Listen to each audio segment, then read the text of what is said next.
Hi hello ನಮಸ್ಕಾರ ಸ್ನೇಹಿತರೆ.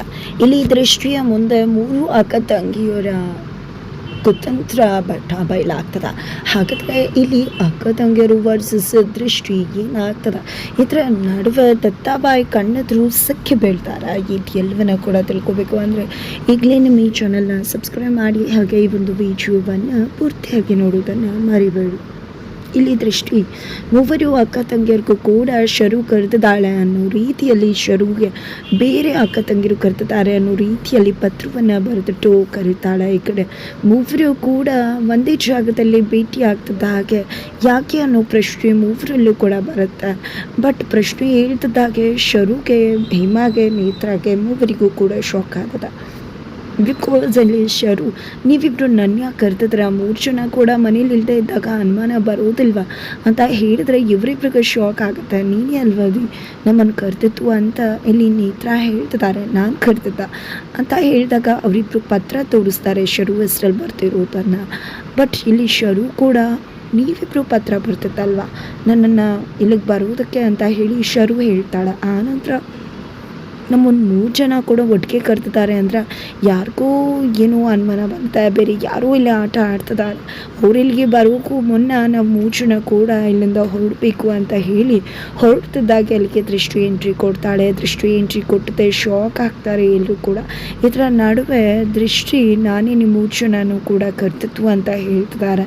ತದನಂತರ ಯಾಕೆ ಏನಾಗುತ್ತೆ ನನಗೆ ಅಂತ ಹೇಳಿ ಶರು ಕೇಳ್ತಿದ್ರೆ ಹೇಳ್ತೀನಿ, ಅದಕ್ಕೂ ಮುನ್ನ ಒಂದು ಕತೆ ಹೇಳ್ತೀನಿ ಅಂತ ಹೇಳಿ ಮೂವರು ಅಕ್ಕ ತಂಗಿರು ಮತ್ತು ಒಬ್ಬ ತಮ್ಮನ ಸ್ಟೋರಿಯನ್ನು ಹೇಳೋದ್ರ ಮುಖಾಂತರ ದತ್ತನ ಕಥೆಯನ್ನು ಹೇಳೋಕ್ಕೆ ಮುಂದಾಗ್ತಾಳೆ.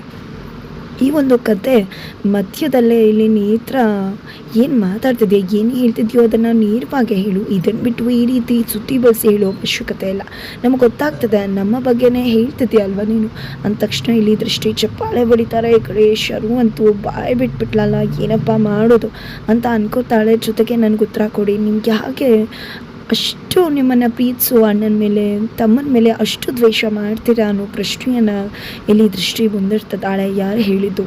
ಸುಮ್ಮನೆ ವಿನಾಕಾರಣ ಬಾಯಿಗೆ ಬಂದಂಗೆ ಏನೇನೋ ಮಾತಾಡಬೇಡ ನೀನು, ಏನೂ ಇಲ್ಲ ಎಂತೂ ಇಲ್ಲ, ಸುಮ್ಮನೆ ಏನು ಮಾತಾಡ್ತಿದ್ಯಾ ನೀನು, ಏನು ಮಾತಾಡ್ತಿದ್ಯಾ ಅನ್ನೋದು ನೆನಪಿದ್ಯಾ ಅಂದಾಗ ಹೌದು ನಂಗೆ ತುಂಬ ಚೆನ್ನಾಗಿ ನೆನಪಿದೆ, ನಾನು ಕೇಳ್ತಿರೋ ಪ್ರಶ್ನೆಗೆ ಉತ್ತರ ಬೇಕು ಅಂದಾಗ ಹೌದಾ, ನೀನು ಇದೇನಾದ್ರು ಕೇಳಿರೋದನ್ನು ಮನೇಲೇ ಕೇಳಿದ್ರೆ ಇಷ್ಟೊತ್ತಿಗಾಗಲೇ ದತ್ತುಗೆ ಇದನ್ನು ತೋರಿಸಿದ್ರೆ ನಿನ್ನ ಕತೆ ಏನಾಗ್ತಿತ್ತು ಅಂತ ಗೊತ್ತಾ. ದತ್ತುಗೆ ಈಗ ನಿನ್ನ ಮೇಲೆ ತುಂಬ ಅಂದರೆ ತುಂಬಾ ಸಿಟ್ಟಿದೆ, ಅಂಥದ್ರಲ್ಲಿ ಇವಾಗ ನೀನು ನಮ್ಮ ಮೇಲೆ ಇಂಥ ಆಪಾದನೆ ಹಾಕ್ತಿದ್ಯಾ ಅಂತ ಗೊತ್ತಾದರೆ ನಿನ್ನ ಕತೆ ಏನಾಗುತ್ತೆ ಅಂತ ತಿಳಿದಿದ್ಯಾ ಅಂತ ಹೇಳಿ ದೃಷ್ಟಿ ಮೇಲೆ ಶರು ಅಬ್ಬರಿಸ್ತಿದ್ದಾಳೆ. ನೀನು ಹೇಳಿದ್ದು ಸುಳ್ಳು ಅಂತ ಹೇಳ್ತಿದ್ದಾಳೆ. ನಿಮಗೆ ಸ್ವಲ್ಪ ಮೊದಲೇ ಗೊತ್ತಿರಬೇಕಿತ್ತು, ನಾನು ಇದನ್ನು ಹೇಳ್ತಿದ್ದೀನಿ ಅಂದರೆ ಅದಕ್ಕೆ ಬೇಕಾಗಿರೋ ಸಾಕ್ಷಿ ನನ್ನ ಹತ್ರ ಇದೆ ಅನ್ನೋದು. ನಿಜ ಹೇಳಬೇಕು ಅಂದರೆ ಏನೇ ಆದರೂ ಒಳ್ಳೆಯದಕ್ಕೆ ಅಂತಾರಲ್ವ, ನೀವು ಅವತ್ತು ನನ್ನನ್ನು ಮನೆಯಿಂದ ಹೊರಗಡೆ ಕಳಿಸಿದ್ರಿಂದಾನೆ ನನಗೆಲ್ಲ ಕೂಡ ಗೊತ್ತಾಗಿದ್ದು ಅಂತ ಹೇಳಿ ಅವತ್ತು ಒಬ್ಬರು ಸಿಕ್ಕಿದ್ದು, ಆ ರೌಡಿ ಸಿಕ್ಕಿ ಮನೇಲೇ ಶತ್ರುಗಳಿದ್ದಾರೆ, ನಾನು ಏನೂ ತಪ್ಪು ಮಾಡಿಲ್ಲ ಅಂತ ಹೇಳಿದ್ದು ಇದೆಲ್ಲವನ್ನ ಕೂಡ ಇಲ್ಲಿ ದೃಷ್ಟಿ ಹೇಳ್ತಾಳೆ. ನಂತರ ಸಾಕ್ಷಿ ಅಂತದಾಗೆ ನಿಜವಾಗ್ಲೂ ಶರು ಒಂದು ಕ್ಷಣ ಬೆಚ್ಚು ಬೀಳ್ತಾರೆ. ನಂತರ ಅವ್ನು ನಮ್ಮಮ್ಮ ಸಾಕ್ತಿರೋ ನಾಯಿ ಕಡೆ ಏನೇ ಮಾಡ್ಕೋತೀಯ ಅಂದಾಗ ಇಲ್ಲಿ ಒಂದು ಗಲಾಟೆನೇ ನಡೆದೋಗುತ್ತೆ. ನಂತರ ನೇತ್ರನ ದಬ್ಬಿದೆ, ಇನ್ನು ಮುಂದೆ ದತ್ತಾಬಾಯಿ ಹಿಂದೆ ದೃಷ್ಟಿ ಇರ್ತಾಳೆ ಅನ್ನೋದು ನೆನಪಿರಲಿ. ಇನ್ನು ನನ್ನ ಗಂಡನ ವಿಷಯಕ್ಕೆ ಬಂದರೆ ಈ ದೃಷ್ಟಿ ಖಾಲಿ ಆಗಬೇಕಾಗತ್ತ ಅಂತ ಹೇಳಿ ಇಲ್ಲಿ ತನ್ನ ಯುದ್ಧವನ್ನು, ನಿರಾನರ ಯುದ್ಧವನ್ನು ಶರು ಎದುರು ಸಾರ್ತಿದ್ದಾಳೆ ದೃಷ್ಟಿ. ಹಾಗಿದ್ರೆ ಮುಂದೇನಾಗತ್ತೆ ಮುಂದಿನ ವಿಡಿಯೋದಲ್ಲಿ